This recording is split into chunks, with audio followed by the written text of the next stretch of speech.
Hello everyone, আজকে আমি হসপিটালে ভিজিট করতে যাচ্ছিলাম কারণ হঠাৎ করে আমার আম্মু হোস্টেলে চলে এসেছিলো। কারণ আমাদের একটি দুঃসম্পর্কের রিলেটিভ হসপিটালে ছিল অ্যান্ড আমার একটুও খারাপ লাগছিল না, কারণ তারা আমাদের উপরে ব্ল্যাক ম্যাজিক করে ট্রাই করেছিল, দ্যাটস ওয়াই।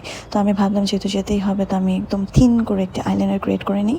আর আমি আজকে করতে যাচ্ছিলাম নো মেকআপ লুক, যেন হসপিটালে গেলে কেউ না বুঝতে পারে যে আমি মেকআপ করে গিয়েছি। তো আমি থিন একটি আইলাইনার ক্রিয়েট করার সময় চিন্তা করলাম যে তোমাদের সাথে আইলাইনার টিউটোরিয়াল শেয়ার করে যাতে তোমরাও শিখতে পারো কীভাবে থিন আইলাইনার ক্রিয়েট করতে হবে। বাট আমি আইলাইনারটি নিজেই ক্রিয়েট করতে পারছিলাম না, একবার এক চোখে বড় এক চোখে ছোটো লাইন ক্রিয়েট হয়ে যাচ্ছিলো।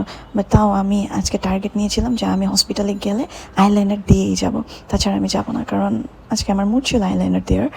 তো আমি দিচ্ছিলাম ওইভাবেই, বাট কোনোভাবেই আমি ম্যাচ করতে পারছিলাম না অ্যাট দ্য টাইম।